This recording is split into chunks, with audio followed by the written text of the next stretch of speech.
Apa sih itu tugas dari Aliansi Masyarakat Adat Nusantara? Kita simak yang berikut ini.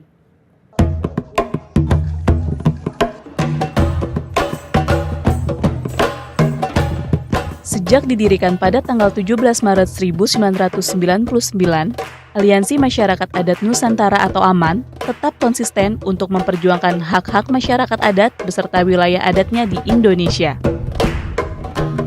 AMAN beranggotakan 2.373 komunitas masyarakat adat yang menyebar di seluruh pelosok Nusantara dengan populasi sekitar 18 juta jiwa warga komunitas masyarakat adat.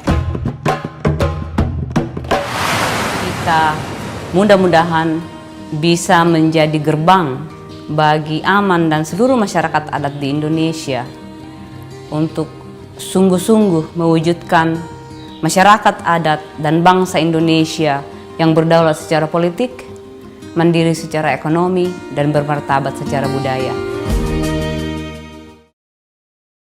Ibu, sekarang kita masuk ke pembahasan pertama mengenai Papua dan masyarakat adatnya ya Ibu ya. Papua dengan keunikan dari budaya dan juga karakter ini seringkali kita dengar tanah yang kaya dengan keindahan alamnya, dengan ragam adat istiadatnya juga ya Ibu ya. Nama Papua ini sering sekali menjadi perbincangan sana sini dari zaman kemerdekaan hingga saat ini ya Ibu ya. Nah, dari kacamata Ibu Ruka, Papua ini seperti apa? Papua itu kalau dari kacamata saya harus saya bercerita dari kecil saya Papua itu ya negerinya orang berkulit hitam dan berambut keriting. Itu sampai saya kemudian berkenalan dengan AMAN, bekerja di AMAN dan mulai mengenal Papua. Papua dulunya itu seperti misterius, ya.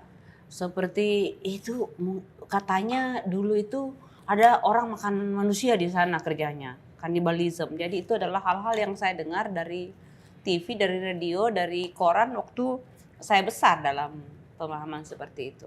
Tapi kemudian saya mengenal Papua lebih dekat, lebih jauh lagi, dan ternyata Papua itu penuh dengan kekayaan, penuh dengan keragaman hayati dan juga budaya yang sangat kaya. Jadi ada lagu tentang Papua yang mengatakan sungai-sungainya mengalirkan emas, itu benar, ya. Akan tetapi itu juga sekaligus menjadi kutukan bagi orang Papua asli, karena kemudian menjadi sumber perebutan berbagai kekuatan untuk bisa berbondong-bondong datang menguasai kekayaan orang Papua. Jadi seperti itu saya melihat Papua, dan yang saya lihat di Papua kalau saya datang ke Papua itu adalah yang mabuk-mabuk di jalan itu adalah orang Papua. Yang biasanya keliling untuk hanya sekedar beli rokok, harus meminta-minta gitu, itu adalah orang asli Papua. Dan ini adalah potret yang membuat saya sangat khawatir dengan apa yang terjadi dengan orang Papua. Menjadi seperti gelandangan, seperti tikus yang lapar di lumbung padi, dan bahkan dianggap pencuri di tanah sendiri. Oke, itu dari kacamata Ibu ya. Menurut Ibu bagaimana Papua itu? Nah sekarang Papua ini kan juga merupakan salah satu daerah yang masih memegang tradisi atau adat, masih kuat begitu ya Ibu Ruka. Nah struktur adat di Papua, ya struktur adat di Papua ini sangat dihormati, sangat dipatuhi begitu Ibu. Jika berbicara soal adat masih sangat ketat. Nah tentunya di sini kita melihat bahwa peran masyarakat adat itu sangat besar sebetulnya. Nah kalau kita berbicara mengenai masyarakat adat Papua, apa perbedaan antara masyarakat adat dengan masyarakat lokal? Lalu masyarakat adat Papua ini ada berapa jumlahnya dan apa yang mereka lakukan? Nah, semua orang bisa menjadi masyarakat lokal, termasuk kita saat ini sedang lokal di Jakarta karena kita sedang jauh dari tanah leluhur kita. Tetapi tidak semua orang adalah masyarakat adat. Yang membedakan itu adalah bagaimana hubungan kita dengan tanah, hubungan manusia dengan tanahnya, punya sejarah asal usul di atas tanah itu.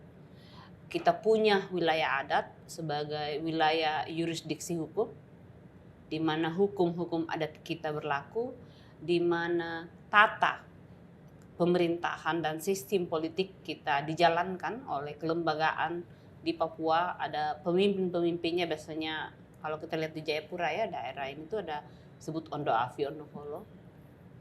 Tanah di mana ada sistem nilai, di mana ada sistem pengetahuan kita mengelola sumber daya untuk kehidupan bersama-sama. Ada bahasa yang biasanya menunjukkan sangat khas, dan itu yang paling mendasari itu adalah wilayah adat. Wilayah adat sebagai piringnya. Dan isinya adalah manusia yang punya sejarah dengan wilayah adat itu. Ada hukumnya, ada tata pemerintahannya, ada sistem pengetahuannya. Itu yang membedakan, dan masyarakat lokal belum tentu punya itu. Di Papua sederhana melihatnya. Masyarakat adat itu orang Papua, yang masyarakat lokal itu adalah transmigran atau pendatang-pendatang yang bekerja di Papua yang bukan orang asli Papua. Nah, kemudian ini ada berapa jumlahnya masyarakat adat Papua ini? Ini angka yang agak mengkhawatirkan, ya, karena Papua itu begitu besar, jumlah penduduk ini untuk saya bicara Papua Barat itu Provinsi Papua dan Provinsi Papua Barat. Provinsi Papua itu menurut data jumlah penduduknya 4,3 juta hektar. 3 juta penduduk. Akan tetapi orang asli Papua itu hanya 2,3 juta. Ya, jadi berimbang nih, agak ketat nih perimbangannya, hampir 50-50. Di Papua Barat, di Papua Provinsi Papua Barat itu lebih mengkhawatirkan karena dari sekitar 1 juta penduduk itu 48% saja yang orang Papua asli. Jadi sudah lebih banyak pendatang di Provinsi Papua Barat dibanding dengan orang asli Papua. Dan ini adalah situasi yang tidak baik-baik saja. Ini harus ada tindakan yang dilakukan untuk bisa memastikan situasi ini tidak terus memburuk. Nah, apa lantas yang harus dilakukan untuk mengatasi hal tersebut, Ibu? Pertama, sebagai masyarakat adat, hak-hak asal usul kita sebagai masyarakat adat, hak kolektif itu diakui oleh Undang-Undang Dasar. Ya. Sebagai diakui oleh bahwa Indonesia ini terdiri dari bangsa-bangsa.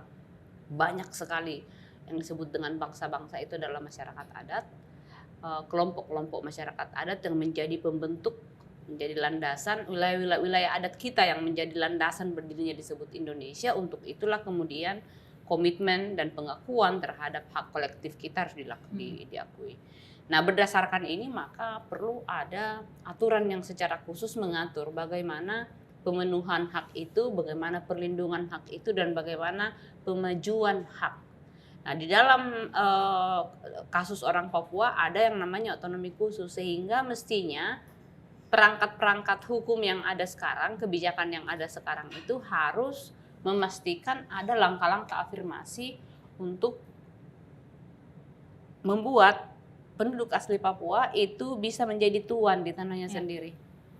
Menjadi ikut berpartisipasi secara penuh di dalam pembangunan di Papua. Berpartisipasi secara penuh dan efektif itu bukan hanya sekedar ikut mendirikan sekolah, ikut menjadi pekerja, tetapi ikut dalam menentukan keputusan model pembangunan seperti apa yang akan terjadi di Papua, atau orang Papua maunya Papua seperti apa.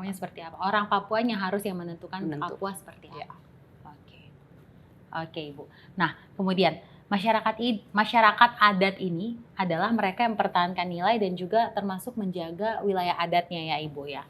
Terlebih Papua memiliki keanekaragaman adat budaya yang terbagi atas 7 wilayah adat besar. Apa yang dimaksud dengan wilayah adat, Ibu? Dan apa saja aspek di dalam wilayah adat ini, dan bagaimana pengelompokan suku-suku di wilayah adat ini?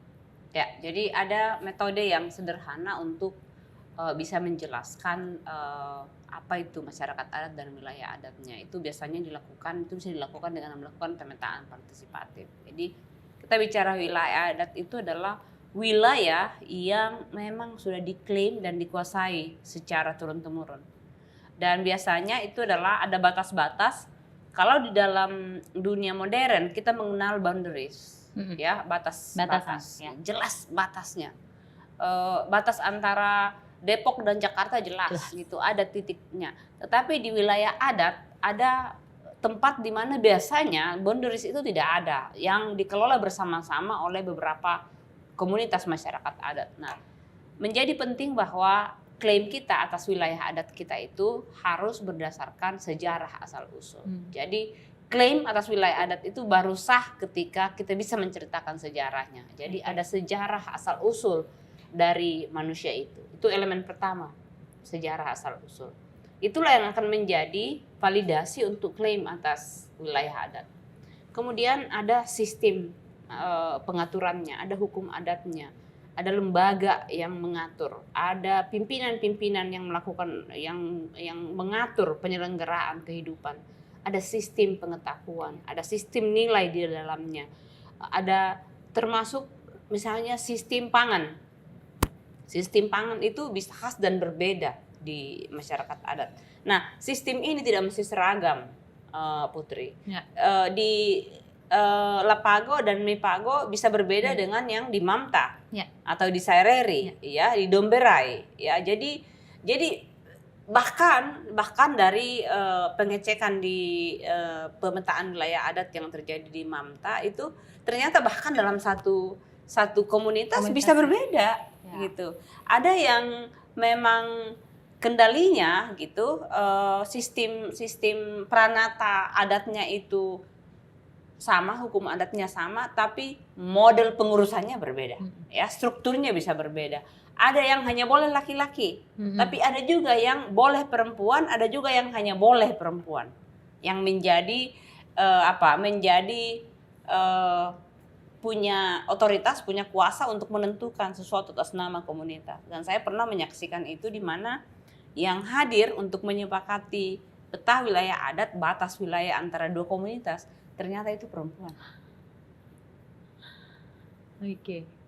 Dan ini yang menurut saya perlu diketahui, khusus untuk Papua, perlu diketahui oleh orang lain di luar Papua, karena banyak yang menganggap bahwa di Papua itu perempuan tuh sangat tertekan, diinjak-injak oleh, jadi masyarakat adat di Papua itu seolah-olah memang disiksa itu perempuannya.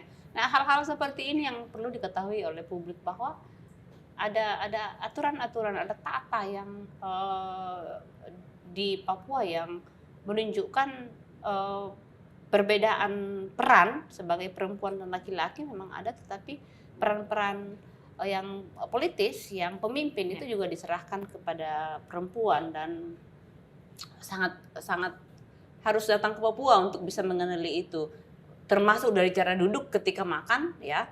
Itu semua adalah alasannya kenapa berbeda cara duduk laki-laki dan perempuan. Cara duduk perempuan yang sudah menikah dan yang belum menikah. Kemudian termasuk bentuk perahunya. Perahu laki-laki dengan perahu perempuan berbeda. Karena fungsinya berbeda. Ya, karena perannya berbeda dalam struktur dalam relasi dan pembagian kerja itu memang berbeda. Jadi mengenali relasi laki-laki perempuan yang biasanya disebut dengan relasi gender di Papua itu harus di situ untuk bisa melihatnya secara lebih jelas. Nah, kemudian Ibu Ruka, sebenarnya apa sih yang harus masyarakat luar tahu mengenai masyarakat adat Papua itu sebetulnya apa, bagaimana? Berhenti nonton TV pertama, berhenti baca koran, berhenti medsos yang dikit-dikit KKB sekarang kan disebutkan KKB gitu. Rasa meletakkan orang Papua sebagai saudara itu belum sampai ke arah itu, ya. Jadi orang Papua masih dianggap sebagai orang lain, padahal dia makan dari situ, ya. Jadi termasuk saudara-saudara saya orang Toraja banyak gitu, ya. Banyak yang orang Papua begini, orang Papua begitu. Saya bilang, kau makan dari tanah itu, bisa-bisanya kau kasih begitu orang Papua. Jadi memang masih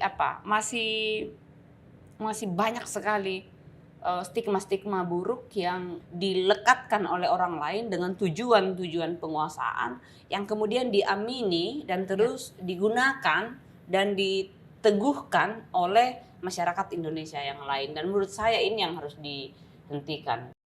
Orang-orang dari luar Papua harus bisa membuka pikiran untuk bisa melihat orang Papua sebagai saudara. Ya. Orang Papua sebagai saudara, sebagai kita semua ini bersaudara, baik masyarakat adat maupun bukan, ya, sepanjang kamu orang Indonesia gitu, kita semua adalah saudara. Jembatan komunikasi budaya, antar budaya harus mulai dibangun, karena itu yang tidak ada sampai saat ini. Itu yang harus dibangun untuk bisa saling mengenali, untuk bisa misalnya kita kalau tidak saling kenal bisa saling benci, kan? Kamu siapa?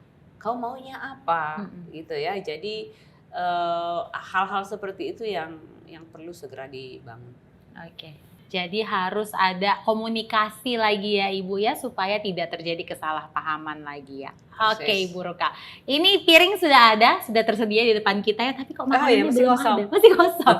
Kayaknya kita panggil saja ya Ibu pelayan Pesan ya. makanan. Iya, pesan makanan ya. Mbak.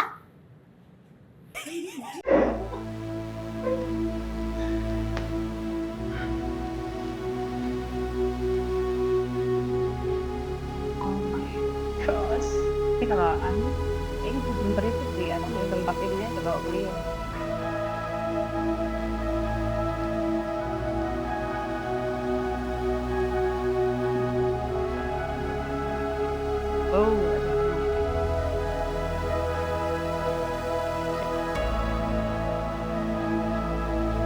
Terima kasih. Terima kasih Mbak. Makasih. Jadi kita jadinya makan serius ini atau tidak? Kita makan santai tapi serius. Gimana tuh Bu? Sersan. Jadi sekarang saya akan masuk ke pembahasan kedua nih ya Ibu Ruka ya, mengenai pengelolaan wilayah adat. Berbicara soal SDA, di depan kita saat ini sudah ada papeda. Menarik sekali ya Ibu ya papeda ini ya, di mana sagu merupakan bahan makanan pokok dari masyarakat Papua. Mungkin Bu Ruka bisa menjelaskan sedikit kenapa sagu? Apa filosofi di balik papeda? Putri, sebenarnya sagu ini bukan hanya makanan orang Papua, tapi kalau dilihat dari sejarah kita, seluruh orang di Nusantara ini sebenarnya makanan aslinya sagu. Dan itu terbukti dalam dokumentasi, bahkan di salah satu relief di Candi Borobudur ada sagu. Bukan padi atau nabras yang ada di situ, tapi sagu. Nah, tapi kan kemudian lama-lama nasi mulai datang dan mendominasi, dan apalagi di zaman Soeharto nasi itu digunakan untuk dianggap sebagai makanan pokok yang menggambarkan kemajuan. Sehingga sagu sebagai makanan pokok, umbi-umbian sebagai makanan pokok itu disingkirkan. Jadi dikecilkan maknanya. Tapi sagu ini menjadi super penting karena sagu ini menjadi yang tumbuh di wilayah adat. Jadi kalau orang Papua kemudian kehilangan wilayah adatnya, kehilangan hutan-hutan sagu, itu artinya tidak akan mungkin lagi bisa makan sagu. Artinya rentan dari sisi pangan. Nah, tapi dalam makna yang lebih dalam lagi, makan sagu di Papua itu salah satu wujud dari ada hubungan relasi solidaritas kekeluargaan, kebersamaan, ada pemerataan distribusi makanan, dan lihat sagu seperti ini, makan sagu ini kan komplit ya. Betul. Kayaknya jadi kayak langsung keakraban begitu terjadi komplit, betul. Jadi yang disebut dengan Helei Mbai Hotembai itu sebenarnya memperkuat relasi kekeluargaan, persahabatan, dan makan dari satu mangkok bersama-sama itu simbol pemersatunya. Sayangnya kali ini kan karena situasi COVID segala macam, tradisi-tradisi makan bersama seperti itu mulai kita hindari dulu untuk sementara. Jadi sekarang banyak yang makan sagu sendiri-sendiri. Nah, tapi sagu itu juga merupakan kekuatan ekonomi karena sepanjang masih mengolah sagu kan nggak perlu beli beras. Betul. Karena orang Papua kan tidak bisa tanam padi. Betul, hanya bisa tanam sagu. Sagu tumbuh sendiri, Iya. hanya dipanen gitu. Kemudian ikan juga, apalagi kalau di Sentani ya, di daerah Sentani banyak ikan. Rica tumbuh sendiri, sayur tumbuh sendiri. Jadi itu bagian dari bagaimana masyarakat adat sepanjang wilayah adatnya masih ada, ekosistem keberagaman wilayah adatnya masih ada, seluruh jenis makanan masih dari wilayah adat. Bayangkan kalau sekali makan itu bisa berapa ratus ribu itu kalau dibandingkan kalau makan restoran seperti ini kan. Artinya nilai ekonominya, nilai uangnya pun sebenarnya besar sekali. Cuma kita masyarakat adat kan tidak pernah diajak untuk hitung-hitung uang bahwa sebenarnya harga makanan kita sehari-hari itu besar sekali. Lebih jauh bahkan lebih kaya kita di kampung daripada orang-orang pegawai negeri biasa yang di kota. Sebetulnya Ibu Ruka ya. Oke, tadi kan Ibu Ruka ada menyebutkan mengenai tradisi Helembay Hotembay. Tradisi ini kan merupakan wujud praktik masyarakat adat yang berkelanjutan ya Ibu ya. Kemudian di mana mereka turut berupaya untuk menjaga kearifan lokal. Nah, bagaimana menurut Ibu tentang peran masyarakat adat dalam melestarikan makanan? Itu tadi, makanan itu dia hanyalah wujud ya, wujud dari sebuah kebudayaan, sebuah budaya masyarakat adat. Dalam makanan itu kalau kita lihat misalnya Helembay Hotembay itu bukan hanya sekedar makanan, tapi makanan menjadi pemersatu sehingga kalau ada kesulitan-kesulitan maka satu kampung akan bergerak bersama. Gotong royong akan terus berjalan. Ketika ada masalah akan mampu kita bermusyawarah karena terus diikat oleh makan sagu bersama-sama itu. Jadi itu menjadi super penting. Di dalam tahun ini ya, tahun tentang pengetahuan masyarakat adat khususnya perempuan, itu juga memastikan bahwa relasi kuasa di kampung itu tidak diambil dari perempuan, tidak meminggirkan ke perempuan karena urusan pangan, khususnya pengetahuan tentang pangan biasanya itu urusannya perempuan. Nah kalau kemudian semuanya diganti dengan yang harus dibeli dari pasar, maka disitulah relasi kekuasaan antara perempuan dengan tua-tua adat, perempuan dengan laki-laki itu menjadi rusak. Disitulah banyak terjadi kekerasan di dalam keluarga dan di dalam kampung terhadap perempuan karena perempuan sudah tidak punya nilai lagi karena nggak mampu lagi menyediakan makanan-makanan tradisional. Tadi itu karena bagaimana mampu menyiapkan kalau tanahnya sudah menjadi sawit atau tanahnya sudah menjadi tambang atau sudah dipindah karena sudah menjadi sawah-sawah untuk transmigrasi. Oke. Begitu jadi Ibu ya. Oke. Ini semakin menarik, tapi kayaknya saya akan lanjut mengenai stigma yang sampai saat ini masih melekat ya Ibu pada diri masyarakat Papua. Seringkali kita mendengar berita gerakan dari masyarakat Papua ya Ibu ya, yang mengakibatkan bentrokan sana sini. Labeling pun terjadi, ya kan? Yang katanya orang Papua itu apa? Pendek sumbu. Itu sudah sumbu pendek. Sumbu pendek. Cepat tersulut emosi itu. Kita bilang sumbu pendek. Kemudian selalu melakukan tindakan kekerasan.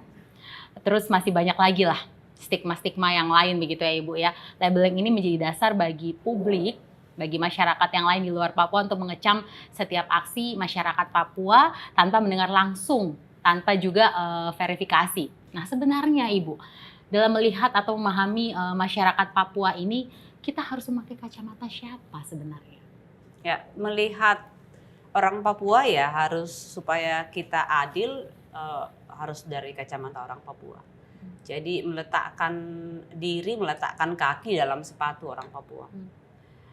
Bisa kebayang jika seluruh orang-orang yang ada di Papua saat ini yang bukan orang asli Papua mengalami hal yang sama di kampungnya. Ada persoalan besar ketika stigma gitu dijadikan alat untuk mengalihkan perhatian dari mencari akar masalah yang sesungguhnya. Ya. Akar masalah yang terjadi di Papua itu bukan hanya dialami oleh orang Papua, tapi itu adalah khas yang terjadi di mana masyarakat adat berhadap-hadapan dengan perampasan wilayah adat dan sumber daya yang biasanya itu menggunakan alat kekuasaan negara dan keamanan. Masyarakat adat di framing pertama di stigma terkebelakang, tidak mampu tidak mampu berpartisipasi dalam pembangunan, dianggap malas, tapi kalau ada apa-apa cepat marah, di frame sebagai tukang palak. Dan ada yang lebih dahsyat lagi adalah kita dianggap sebagai mengklaim wilayah yang begitu besar, tetapi jumlah penduduknya kecil sekali. Nah, itu yang menjadi sebenarnya ini adalah alat yang digunakan untuk melegitimasi perampasan wilayah adat, untuk melegitimasi tanah-tanah orang Papua yang dianggap masih kosong. Jadi tanah Papua itu dianggap sebagai tanah yang kosong, terlantar, sehingga perlu didatangkan orang-orang dari luar. Tanpa duduk bersama-sama dengan orang Papua dan bertanya kira-kira orang Papua maunya apa sih. Satu yang tidak pernah menjadi perbincangan di publik atau tidak pernah menjadi bagian dalam mempertimbangkan pembangunan di Papua adalah bagaimana langkah-langkah afirmasi untuk orang-orang Papua. Ya, ada hak kesulungan orang Papua sebagai pemilik sah pemilik awal dari tanah Papua, sehingga mereka yang harus didahulukan. Ibu tahan dulu sambil kita makan boleh? Oh, boleh. Karena ini kayaknya makin seru. Jadi makan biar makin seru lagi. Kita bahas toh. Kita makan ini ikan kuah kuning. Ikan kuah kuning. Nah, jadi kalau mau makan papeda itu kuah kuningnya dulu yang kita siram toh, Ibu. Iya, biar papedanya tidak lengket. Biar papedanya tidak lengket. Persis. Iya. Silakan, Ibu. Ini yang di Zoom tidak bergabung ya. Yang di Zoom Bapak Sadrak, maaf. Ini ikan apa ya? Ikan kakap. Kayaknya kakap merah, betul. Bukan gabus. Bukan gabus. Oh, ini kalau ikan dari ada sentani, jamur, mujair ya. Gabus dan mujair. Ya. Nah, kalau di kampung saya kapurung, itu beda, bukan? Kapurung. Karena di kampung saya itu sudah harus dibikin kecil-kecil, dicampur semua dan diletakkan di dalam satu mangkok besar, baskom besar, baru disendok rame-rame. Dan bentuknya sudah bulat-bulat kecil begitu. Iya, itu sudah. Saya belum pernah coba sih, Ibu. Mungkin next ya saya bisa coba ya. Ya, saya jago, saya bisa buatkan. Abdi juga. Ya, kami yang ada di rumah Aman itu rata-rata sudah jago membuat makanan-makanan tradisional seperti ini. Nah, kalau kami ekstra pedas. Biasanya, dan kalau kurang pedas, biasanya yang masak bilang colok di mata pasti pedas. Aduh, kasihan. Ya, itu sudah. Itu sudah. Oke, Ibu, berarti bisa lanjut yang tadi sambil kita makan. Tadi sudah sampai mana berarti? Tadi sudah sampai stigma kan terhadap orang Papua. Tadi itu saya bicara tentang hak kesulungan orang Papua, hak sebagai orang yang memiliki tanah itu dan seluruh sumber daya di dalamnya dari awal sebelum siapapun hadir di situ. Nah, kalau di dalam standar hak asasi manusia yang berlaku universal itu disebut sebagai sepanjang yang bisa diingat dalam sejarah. Dan sejarah itu mengingatkan kita bahwa pemilik pertama dari Papua ya orang asli Papua itu. Sehingga mendahulukan orang Papua itu bagian dari pertama penghormatan sejarah terhadap orang Papua dan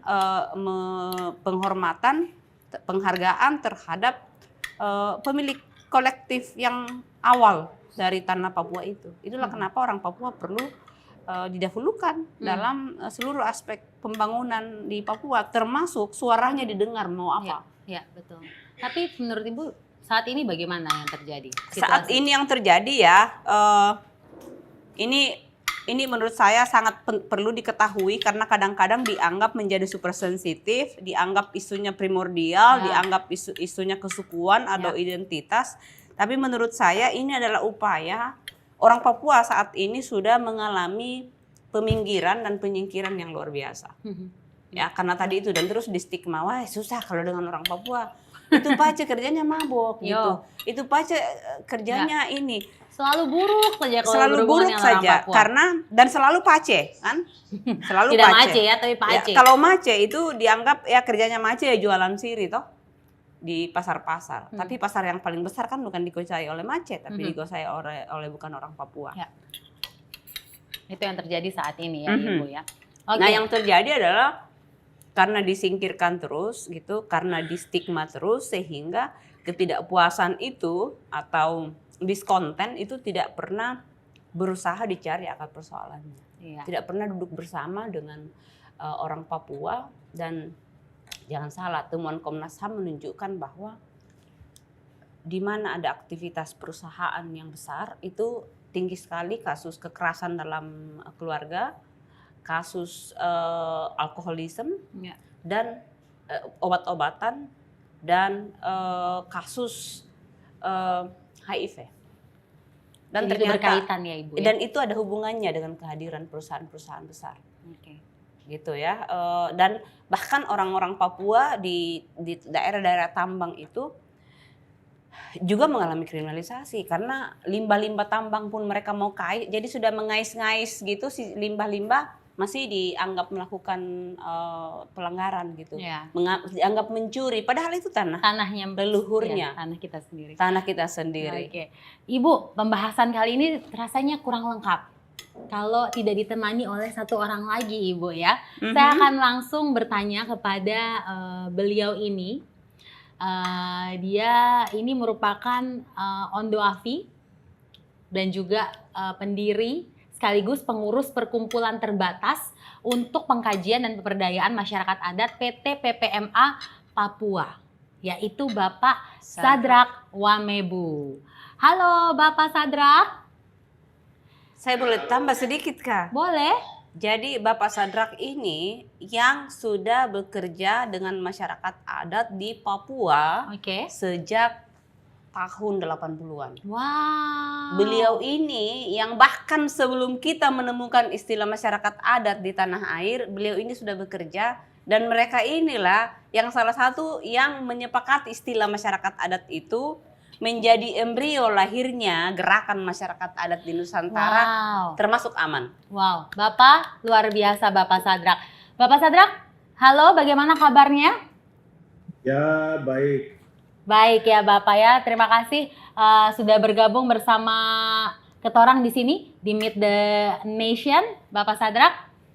Ya, saya dengan Ibu Ruka di sini sedang membahas tema menjelajah Papua melawan stigma, Bapak.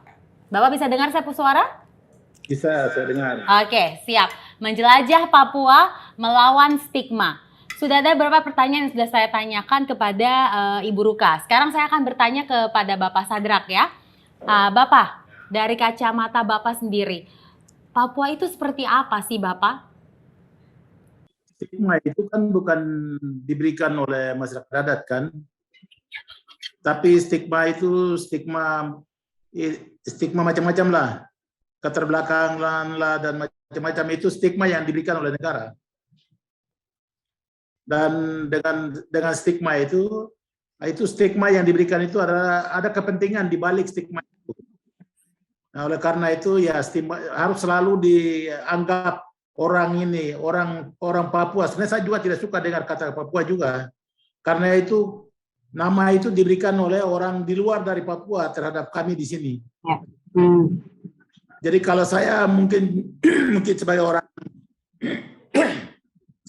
orang di timur sekali, di Tabi, jadi saya lebih cenderung ini negeri matahari terbit. Namanya sendiri ada, nama Papua itu ada, tapi banyak orang belum tahu. Ya sekarang Papua itu adalah nama yang diberikan oleh orang dari luar Papua. Mereka bilang orang yang ada di timur ini, di negeri matahari terbit ini namanya Papua. Tapi itu pengertiannya banyak sekali, orang Seram, orang Jawa, orang macam-macam. Tentunya orang memberikan nama itu ada sesuatu yang ada di balik belakang kepala mereka yang mereka melihat orang itu seperti apa gitu. Nah, jadi kalau saya menilai itu stigma itu sampai macam-macam, ada banyak stigma yang diberikan untuk orang Papua itu sesungguhnya apa yang dipikirkan oleh mereka tentang orang Papua. Nah, karena tadi saya katakan bahasa sendiri tidak suka juga dengar kata Papua itu. Karena kami punya nama sendiri ada. Ya, begitu. Tapi kalau menurut Bapak Sadrak sendiri bagaimana? Papua ini seperti apa?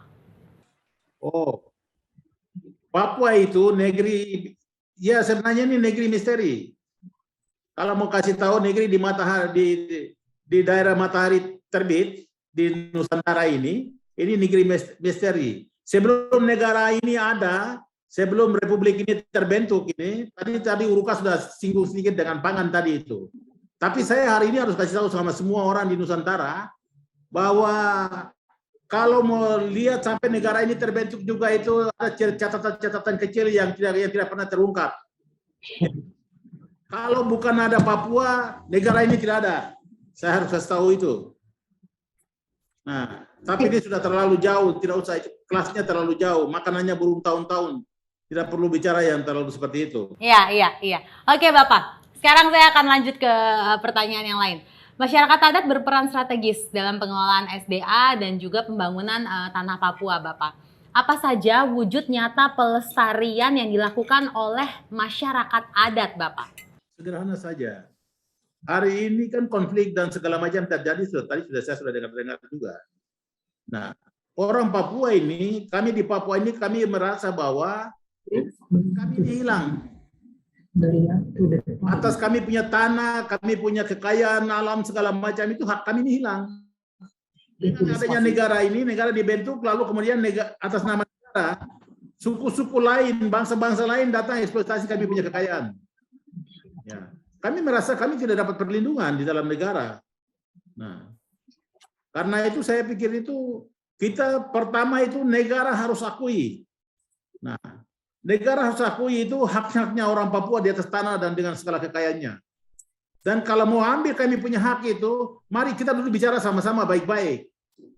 Jangan bicara di belakang-belakang, bicara di Amerika, bicara di Washington, di London, lalu kemari bikin tindakan macam-macam di atas tanah ini. Itu yang tidak benar menurut kami. Oke. Bapak, kemudian masyarakat Papua mungkin sudah beberapa kali merasa dieksploitasi ya Bapak ya, atau dirugikan dari beberapa pihak. Begitu juga dengan masyarakat di luar Papua yang mungkin sudah terbentuk pandangan negatifnya terhadap masyarakat Papua, Bapak. Nah, bagaimana kita harus memperbaiki ini menurut Bapak Sadrak? Siapa yang harus mendekati siapa menurut Bapak Sadrak? Menurut saya begini, negara ini yang punya negara ini masyarakat adat. Negara ini bukan punya investor, bukan punya lembaga-lembaga internasional. Negara ini punya masyarakat adat. Karena itu masyarakat adat itu harus diposisikan sebagai pemilik negara ini. Nah, satu mau baik-baik gitu, yang harus bicara itu tokoh-tokoh adat yang berbicara tentang tanah ini. Nah, saya di Papua ini, ketua bisa bicara ini gaya Papua saya bicara sekarang. Kami bisa bicara ini Nusantara ini. Kami bisa bicara. Siapa orang yang ada di Jawa yang dahulu kala yang ada di sana itu siapa? Siapa yang ada di Maluku, siapa ada di Sumatera, siapa ada di Kalimantan, kami bisa bicara dari sini. Tapi kamu yang masyarakat adat yang lain di Nusantara yang lain itu, orang juga bicara kami. Seperti siapa kami ini? Nah, kalau kita bisa bicara itu dari hati ke hati, ya toh, kita bisa tahu. Kenapa bisa ada simbol itu? Kita beda-beda tapi sesungguhnya kita satu. Itu apa sebenarnya? Yang tahu itu siapa? Pengelola negara ini kah? Ataukah tokoh-tokoh adat yang tahu? Kayak itu saja. Pengelola negara ini bisa 5 tahun ganti, anak satu ganti, yang kemarin lahir punya bisa ganti. Tetapi cerita ini tidak pernah diwariskan kepada pengelola negara yang anak-anak yang sekarang ini. Itu diwariskan kepada keluarga-keluarga tertentu yang punya garis darah, yang tahu tentang cerita tentang Nusantara ini. Itu saja. Oke. Jadi kalau menurut Bapak Sadrak sendiri, pendekatan apa yang bisa dilakukan? Ya, yang tadi saya bilang, pendekatan yang bisa dilakukan ini tokoh adat bicara. Mari kita dulu bicara, siapa sebenarnya kamu? Saya bisa bicara siapa sebenarnya orang yang di Jawa ini. Saya berhubungan dengan siapa? Begitu. Saya harus berhubungan dengan siapa orang di Maluku. Saya harus berhubungan dengan siapa orang di Kalimantan. Begitu. Oke. dialog. Oke, ya berarti dialog ya, betul. Oke, Bapak tadi sudah sedikit kita singgung mengenai Papua dan isinya yang membuat orang di luar Papua tertarik gitu ya Bapak ya untuk investasi juga lainnya seperti itu. Nah, peran dan seperti apa posisi masyarakat adat dalam hal ini Bapak Sadrak? Ya, itu yang tadi saya katakan, investasi itu kan hubungannya dengan kekayaan yang ada di atas tanah ini kan. Nah, investasi untuk apa saja? Untuk airnya, untuk pohonnya, untuk tanah-tanam kelapa sawit, untuk tanam segala macam itu. Nah, tetapi selama ini kan masyarakatnya tidak diposisikan. Hak mereka itu seperti apa ketika investasi itu ada di atas tanah ini? Ini kan masalah besar di situ. Ini yang harus diatur ke muka dulu, lebih baik dulu memposisikan kami, karena perlindungan kita di situ. Hubungannya dengan negara-negara investasi, orang ini digeser, digusur. Dia tidak punya akses untuk mengelola sumber dayanya di dalam dia punya wilayah adat, di dalam dia punya tanah adat. Nah, ketika dia kelola itu hanya untuk dia hidup. Ini masyarakat dia kelola untuk dia punya kehidupan. Dia tidak kelola untuk orang lain, kepentingan orang lain. Kalau hari ini orang tanam kelapa sawit, itu bukan untuk kita. Itu untuk kelapa sawit itu dikirim untuk kasih makan orang di Cina, orang di Amerika, jual ke sana, lalu kemudian uangnya dipakai oleh investor, investasi, pengusaha-pengusaha yang orang perorangan di dalam republik ini. Terus kami yang lain, yang punya negeri ini, yang punya tanah ini dapat apa? Kesepakatan ini seperti apa yang harus dibuat oleh negara ini? Ya. Nah, itu saya harus juga bentuknya dalam bentuk pertanyaan, tetapi ya itu yang membuka untuk orang berpikir. Oke, Ibu Ruka mau menambahkan? Ya, yang disampaikan tadi itu yang juga saya sebutkan sebagai hak asli orang Papua, hak kesulungan orang Papua, itu kan diakui oleh Undang-Undang Dasar 45. Ya. Negara ini berdiri mengakui bahwa ada para pendahulu, yaitu tadi masyarakat adat, sehingga yang disebutkan oleh Bapak Sadrak sebagai pemilik negara ini adalah masyarakat adat. Karena waktu Indonesia berdiri kan tidak bawa tanah dari langit toh.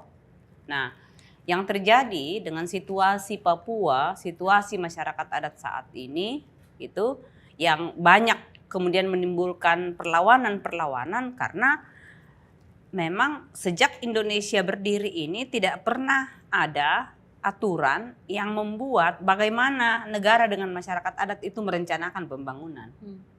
Ya, tidak ada pengakuan terhadap masyarakat adat. Yang terjadi adalah justru berbagai undang-undang yang lahir itu justru melegalisasi seluruh perampasan wilayah adat. Jadi perampasan seluruh wilayah di Papua itu sah secara hukum, tetapi tidak absah, tidak punya legitimasi karena sebenarnya bertentangan dengan cita-cita pendirian negara ini, bertentangan dengan Undang-Undang Dasar 45. Nah, inilah yang harus segera diluruskan sehingga seluruh peraturan-peraturan, seluruh tatanan pengaturan Papua bukan hanya tentang sumber daya alamnya tapi tentang juga manusianya, itu harus di-restart dulu semua dengan meletakkan orang Papua sebagai subjeknya.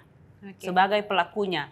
Dan untuk Papua itu kan ada kewenangan dari Perdasus ya untuk bisa mengatur diri sendiri, dan itu diakui juga oleh standar hukum internasional di mana pemerintah menjadi bagian dari penandatangan dari perjanjian-perjanjian itu. Jadi emang harus mundur dulu ke belakang nih dan duduk bersama dulu, atur baik-baik pengakuannya seperti apa, undang-undang masyarakat adatnya harus ada yang dan khusus mengatur orang Papua seperti apa, bagaimana tadi itu para tokoh-tokoh adat harus bicara. Yang dimaksud itu adalah Ondo Afi, Ondo Folo, dan Ondo Afi, Ondo Folo ini kan dia hanya sebutan untuk sebuah proses musyawarah di kampung. Ya, karena Ondo Afi, Ondo Folo kan juga tidak bicara sendiri. Ya. Ada proses musyawarah, ada proses konsensus membicarakan nasib di kampung mau seperti apa, mau pembangunan seperti apa, itu yang harus dibicarakan. Dan ketika perusahaan masuk, letakkan otoritas itu di pemilik tanahnya, bukan di pemilik yang suka kasih izin-izin itu. Seperti kalau di sini kan ada 2 saja yang memberi izin, ada 3. Apakah itu KLHK, apakah itu BPN, atau Minerba pertambangan. Oke, Ibu Rurka. Berarti sekarang saya kembali lagi ke Bapak Sadrak ya. Saya mau bertanya sekarang mengenai perlindungan seperti apa Bapak Sadrak yang bisa dilakukan oleh masyarakat adat agar wilayah adatnya ini tidak dieksploitasi untuk tetap menjaga manusia, menjaga tanah, menjaga hutan adat misalnya agar tetap pada tempatnya. Itu perlindungannya seperti apa Bapak Sadrak?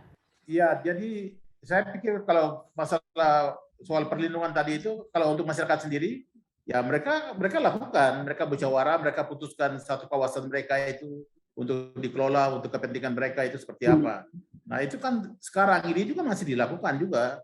Nah prinsipnya tadi itu bahwa mereka tidak berbicara tentang individualistis itu, mereka yang bicara tentang kepentingan bersama. Satu komunitas itu bagaimana hak hidup mereka bersama, karena itu ada keterkaitannya hubungan-hubungan kekeluargaan segalanya. Jadi tidak ada satu orang pun yang punya hak pribadi sendiri, tidak ada. Saya pikir kita dasarnya di Papua yang namanya kita bicara adat itu adalah hak kebersamaan mereka. Nah, itu juga bisa diwujudkan dalam bentuk simbol-simbol apa juga yang sedang terjadi. Jadi bisa dilakukan. Nah, mereka melindungi kawasan hutannya, kawasan tanahnya, bahwa ini tanah ini kita pakai untuk kita punya kepentingan ini.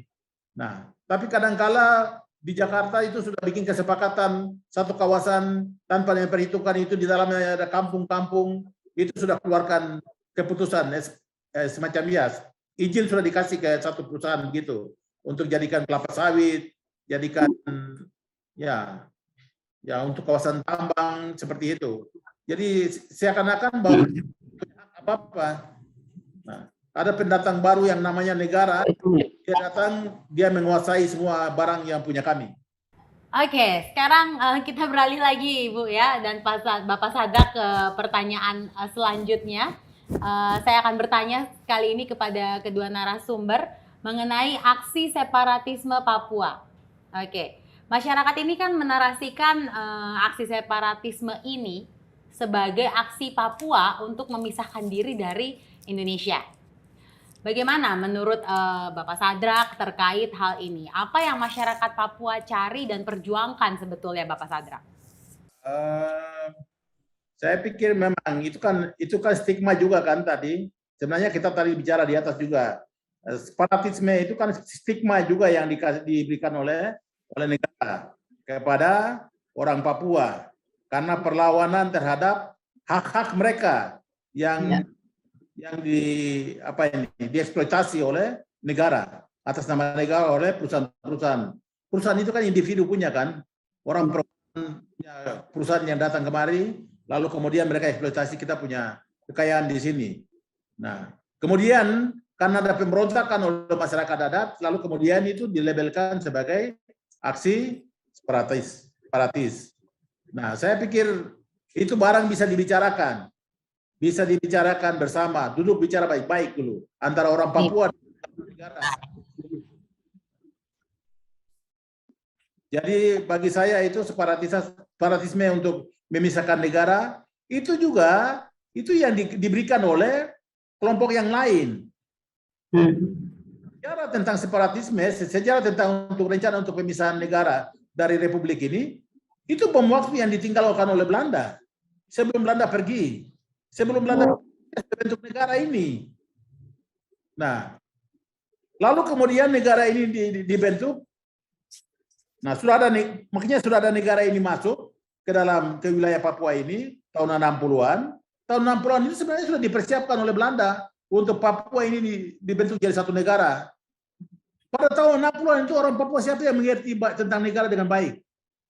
Tidak ada banyak orang yang mengerti, kecuali orang-orang yang sudah diintrodusir oleh Belanda, yang sekolah sedikit-sedikit itu. Lalu sekarang ini, setelah kenyataannya ada di dalam negara ini, hak-hak dirampas, hak-haknya orang Papua dirampas, maka membenarkan apa yang dibilang oleh Belanda dulu itu. Karena itu ya harus bangun negara sendiri. supaya bisa kita kerja sendiri. Karena kita punya hak diambil, kita dibunuh gara-gara kekayaan yang ada di sana Papua ini. Itu kan seperti itu. Menurut orang Papua itu. Kalau saya rasa, saya lihat itu orang dalam percakapan orang-orang Papua itu seperti itu. Tetapi saya ini mengerti betul bahwa itu juga dibuat oleh orang luar. Ya. Saya katakan bahwa saya sebenarnya tidak suka juga dengar itu kata Papua, saya tidak mau dengar itu. Karena orang Papua sendiri belum mengerti, orang Papua sendiri harus bicara tentang masa depannya. Masa depan orang Papua itu saja, tetapi ada banyak hal yang harus kami bicara. Oke, iya, oke Bapak. Sekarang saya beralih ke Ibu Ruka. Bagaimana menurut Ibu Ruka sendiri? Saya tidak bisa mengungkapkan lagi lebih dari yang diungkapkan oleh beliau. Jadi tadi itu ada urusan dengan stigma yang sebenarnya kepentingannya adalah kepentingan penaklukan dan penguasaan atas sumber-sumber kekayaan yang ada di Papua. Nah ini yang menurut saya perlu diketahui oleh umum juga, ya, sehingga dan media pada umumnya, sehingga tidak sedikit gampang sekali kemudian terseret oleh stigma-stigma yang memang sengaja dibentuk untuk melanggengkan perampasan terhadap kekayaan orang Papua dan penyingkiran terhadap orang Papua. Jangan salah, data statistik minimal yang ada saat ini menunjukkan bahwa di Papua Barat itu jumlah perbandingan antara seluruh penduduk Papua Barat dengan orang asli Papua itu 46% saja, 48% saja orang asli Papua. Mendekati masih imbang di Provinsi Papua. Ya, kalau di Papua Barat 48%, kalau di Papua Provinsi Papua itu masih setengah. Jadi dari 4,3 juta penduduk di Provinsi Papua, hanya 2,3 yang orang asli Papua. Jadi angka ini sebenarnya sangat mengkhawatirkan, ya. Dan kalau upaya-upaya perlindungan yang khusus, immediate, ya, harus disegerakan dalam kondisi seperti ini, kebijakan atau kerangka hukum perlindungan untuk orang Papua itu statusnya adalah sudah harus status untuk penyelamatan, karena kalau bicara dalam ruang yang lebih global lagi, mungkin nanti itu bisa diskusikan di kesempatan yang lain. Peran masyarakat adat tadi untuk menjaga alam itu 80% kekayaan biodiversitas dunia yang ada saat ini, 80% itu karena dijaga oleh masyarakat adat, termasuk di Papua. Nah, apakah Indonesia mau berkontribusi terhadap kehilangan 80% yang tersisa saat ini? Oke. Wow, saya jadi wow, oke. Oke, Ibu. Sekarang kita bicara lagi mengenai hal kecil apa yang membuat kita masyarakat Indonesia ini bisa saling menahan diri dan juga bisa merekonstruksi pandangan tentang kesukuan agar kita bisa berjalan bersama menjaga Bhinneka Tunggal Ika ini. Menurut Bapak Sadrak ini seperti apa? Bapak Sadrak dulu, saya persilakan untuk menjawab. Saya tadi sudah katakan, kalau kita mau merajut ini kembali itu, mari kita duduk bicara sama-sama baik-baik. Yang bicara itu tokoh-tokoh adat, ya, tokoh adat di Papua, di Maluku, Sumatera, dan lainnya. Nah, ini kita bicara yang bukan soal, ya paling tidak yang tadi kita pertama sudah katakan bahwa hubungan antara suku-suku yang ada di Nusantara dengan Papua itu seperti apa? Itu kita bicara dulu. Nah, karena itu dasar daripada berpondasi daripada negara ini. Dengan demikian kita kasih tahu itu bahwa dengan demikian pengelola negara dia harus merumuskan kebijakan-kebijakan yang berpihak kepada kepentingan orang asli di Nusantara ini. Ya. Kalau kami tidak kenal tidak kenal suku-suku di Nusantara ini dalam hubungan cerita tentang penyebaran manusia di Nusantara ini, ya kalian tetap akan dianggap sebagai musuh. Sebaliknya, orang-orang di bagian pulau-pulau lain akan dianggap ini Papua sebagai musuh. Nah, kalau Papua juga bagian daripada Nusantara ini, mari kita dulu bicara dulu. Tapi sesungguhnya kita mengerti itu. Tadi saya sudah ada, di awal saya sudah katakan, saya mengerti tentang siapa yang di Jawa yang harus kita bicara berkomunikasi. Siapa yang ada di Maluku, di mana lagi? Di Kalimantan, di Sumatera, yang harus kami komunikasi dengan dia. Kami tahu, ya. Ini barang ini kita bicara hal, sebentar dulu. Yang kita sedang bicara hal-hal yang lebih ke spiritual. Nah, hal-hal yang jadi nyata, kenyataan yang terjadi itu setelah ada hal-hal yang disepakati di hal-hal spiritual, baru menjadi kenyataan. Di kenyataannya itu kita lihat dengan mata. Karena itu kita sekarang, saya di sini saya mengerti apa yang dilakukan, tindakan yang dilakukan itu saya mengerti dari aspek spiritualnya. Nah, karena itu untuk menyatukan Indonesia ini dengan Papua itu mari kita dulu bicara secara spiritualnya dulu. Nah, itu hal yang tidak perlu bicara yang teknis, yang bicara tentang rapas tata ruang ke apa segalanya itu kenyataan dari hal-hal yang sudah disepakati di spiritual itu. Sekarang saya berikan giliran untuk Ibu Ruka. Bhinneka Tunggal Ika kan salah satu yang disebut sebagai identitas Indonesia, ya, dari awal berdiri itu yang disebutkan. Akan tetapi ada satu periode di mana sesungguhnya niat untuk Bhinneka Tunggal Ika itu tidak terlaksana. Jadi komunikasi antar budaya yang berbeda, yang beragam. Jadi negara ini kan terbentuk dari ratusan bangsa-bangsa kecil, ya, nations. Bicara nations yang beragam, yang berbeda satu dengan yang lain. Mulai dari cara pandang, nilai, spiritualitas, makanan, ya, tidak ada tempat lain yang menyajikan papeda seperti ini. Bahasa.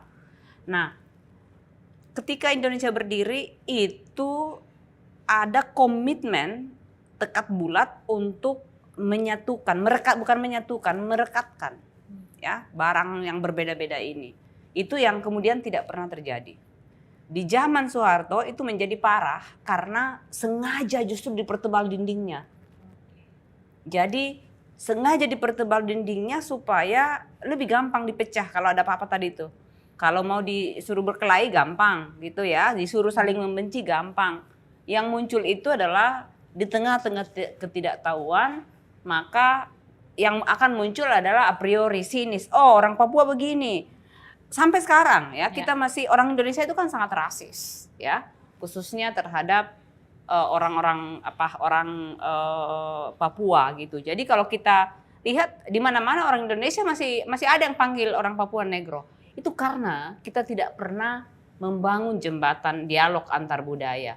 Di zaman Soeharto itu menjadi sangat efektif untuk menyeragamkan karena sudah ada budaya yang dianggap jauh lebih unggul sehingga itu yang harus menjadi standar. Diseragamkanlah semua. Mulai dari baju seragam ini segala macam.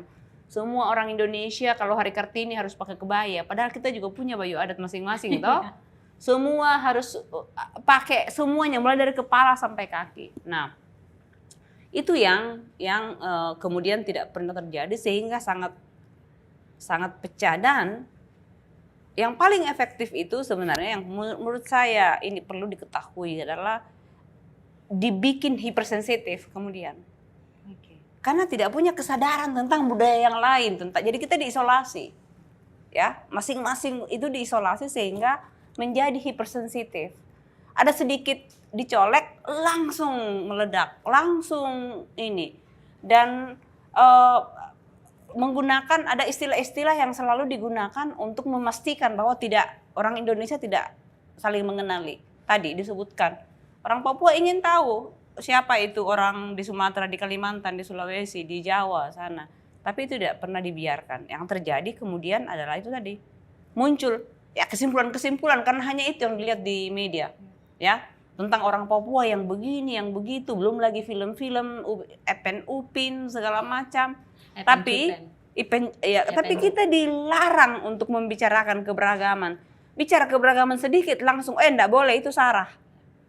Jadi menjadi alergi, dipaksa untuk tidak berkomunikasi, saling tahu, saling kenal, dan jaring-jaring mestinya kan Indonesia ini seperti mosaik yang indah ya, yang terjalin. Ada yang menjalin mosaik ini, tapi itu yang tidak terjadi sampai hari Tidak ini. ada perekatnya. Iya, itu yang terus terang kami selama ini ya dalam 20 tahun terakhir kami lakukan di Aman.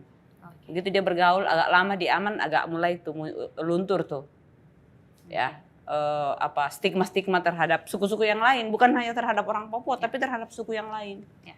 Oke, ini pertanyaan terakhir untuk Bapak Sadrak. Di sini saya dengan Ibu Ruka sedang menikmati papeda Bapak Sadrak. Nah, bicara papeda, tak lepas dari tradisi Helaimbay Hotembay, ya Bapak ya.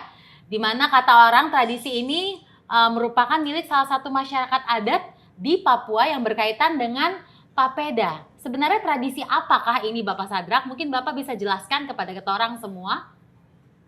Ya, saya pikir itu tadi kalau diterjemahkan dia itu satu rumpun, satu kehidupan. Nah, maksudnya itu disimbolkan ke sagu itu selalu tidak sendiri. Itu ada satu pohon sagu berdiri itu ada rumpun, ada satu rumpun sagu atau satu kawasan hutan sagu begitu, hutan sagu ya begitu. Jadi di dalamnya itu satu kelompok bersama. Jadi kalau satu sagu mau ditebang hari ini berarti satu keluarga besar itu akan kumpul untuk mengambil patinya. Makan. Dan akan mereka kumpul makan bersama. Nah, jadi itu adalah makanan utama, makanan adat. Kalau ada acara pesta adat harus ada sagu. Kalau tidak ada papeda itu pesta adatnya itu tidak lengkap. Seperti itu. Nah. Oke, terima kasih banyak Bapak Sadrak sudah bergabung bersama kita orang di Meet the Nation. Sangat bermanfaat sekali insight yang sudah Bapak sampaikan untuk kita semua. Semoga kita orang bisa ketemu langsung nanti ya Bapak ya. Terima kasih sudah bergabung. Bapak bisa silakan meninggalkan kita melalui Zoom tentunya. Iya, sampai berjumpa Bapak Sadrak. Terima kasih. Selamat sore. Iya. Nah Ibu, kita kan sudah selesai makan papeda. Enak sekali. Enak sekali toh. Tapi rasanya kurang lengkap ya. Kalau makan papeda tidak ditemani oleh makanan yang lain. Jadi kita akan pesan yang lain ya Ibu ya. Boleh ya? Siap.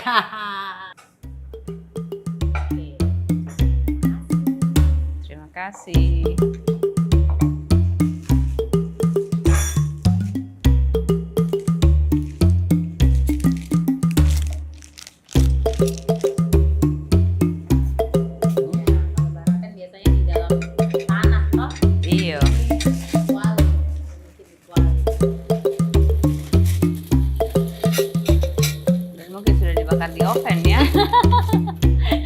Jadi sudah dipadu-padankan modern dengan tradisional. Itu yang disebut dengan inovasi. Inovasi, betul. Dan hanya dengan inovasi lah kemudian seluruh ilmu, pengetahuan dan praktek-praktek tradisional masyarakat adat bisa bertahan. Dengan inovasi ya? Karena selalu ada inovasi. Kalau tidak mampu atau tidak terbuka untuk inovasi, maka dia akan hilang. Iya, makanya harus inovasi jadi bisa bertahan terus. Ini bagian dari inovasi, Betul. Salah satunya supaya kita bisa makan di sini tuh. Iya, betul. Pasti rindu kampung halaman. Betul, tuh, pasti rindu. begini. Saya selalu kalau misalnya di Jakarta makan makanan Papua ini pasti selalu ingat kampungnya Ibu, rindu kampung halaman toh. Makanya kalau ada orang yang datang ke Jakarta, pasti selalu saya ajak untuk makan ke sini Ibu. Ibu silakan. Pengen lihat rasanya, Apakah sama? pengen coba Silakan, apakah Ibu rasanya otentik. Ini pakai daging apa? Ini pakai daging ayam Ibu. Oke. Sudah ada sayur-sayurnya lengkap, terus kemudian ubi-ubiannya juga lengkap. Iya, kita Ya. Seperti sayur labu. Ini rasanya betul-betul lagi di sana ya. seperti barapen di pegunungan ya, di pegunungan Iya. Papua. Apa tadi? Lepago dan Mepago. Mepago ya, ada 2 wilayah, 7 wilayah adat, 2 wilayah adat yang Di gunung makanan pokoknya ini, barapen.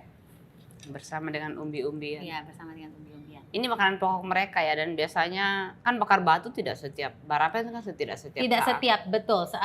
Setiap ada occasion saja, occasional. Setiap ada perayaan, betul. Perayaan atau zaman dulu habis perang, habis panen, Ya, lagi ini gitu betul, kan. betul sekali Ibu.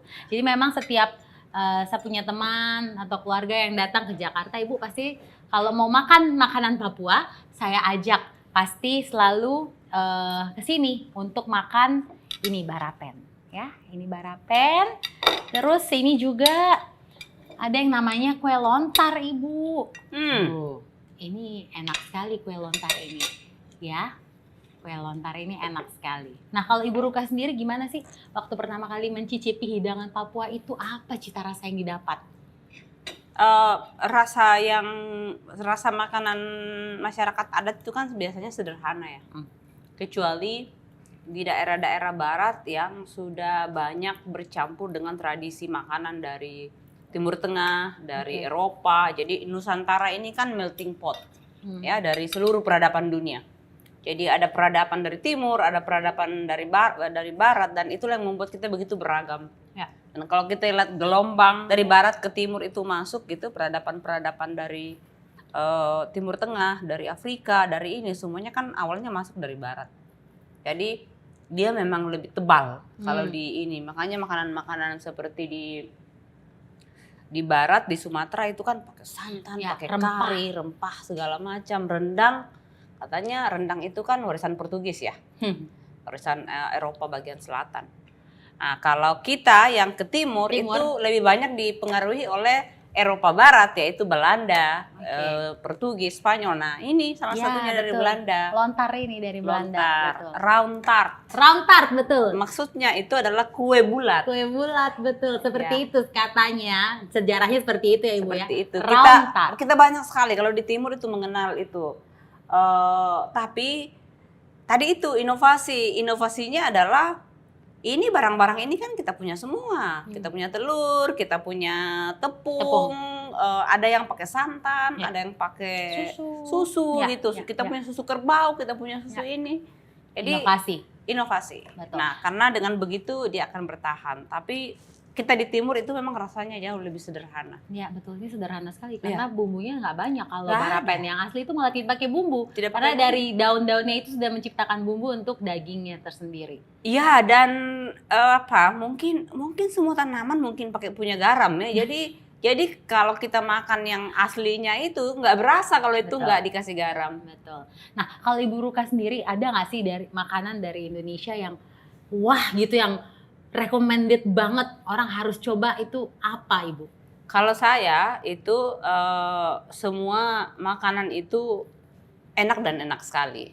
Tapi untuk makanan-makanan tradisional menurut saya ada makanan-makanan khusus yang memang hanya kalau bukan orang asli itu hanya orang yang bernyali yang akan bisa makan makanan seperti itu ya.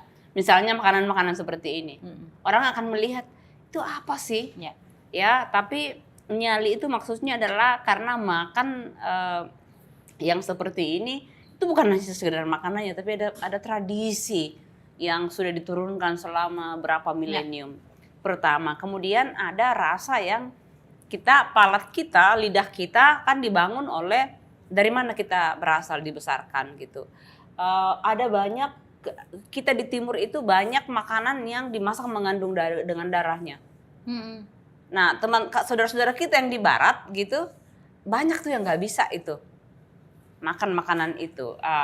Buat saya kalau Papua, papeda itu nggak usah disebutkan lagi karena itu emas gitu ya, itu wajib makan itu. Kalau ke gunung sedikit makan ubi-ubian dan barapen. Kalau nggak barapen, dan kalau nggak salah di gunung di Papua itu kan jenis umbi-umbiannya ada ribuan apa ratusan gitu. Yang itu tadi itu salah satu kekayaan masyarakat adat yang dijaga, yang tidak boleh dihilangkan hanya karena supaya lebih gampang beli nasi saja. Ya, Ini memang kalau bicara masalah makanan kayaknya nggak ada habisnya ya Ibu ya. Terima kasih sudah bergabung bersama di Meet the Nation, Ibu Ruka Somboligi, dan juga tadi juga sempat berbincang bersama Bapak Sadrak Wamebu secara online ya. Dan banyak sekali informasi yang saya dapatkan hari ini. Saya berharap dengan adanya acara Meet the Nation bisa membuka wawasan kalian tentang keunikan masyarakat adat Papua dengan keberagaman adat istiadatnya, dan tentu saja bisa melepaskan stigma yang melekat pada diri mereka. Jangan lupa ikuti rangkaian acara Kongres Masyarakat Adat Nusantara dan Festival Danau Sentani yang lainnya. Saya Putri Nere, sampai jumpa. Kita lanjut pesan makan lagi, Bu, atau mau lanjut makan aja ya? Saya mau ini udah selesai kita ya. Nah, saya mau makan aja.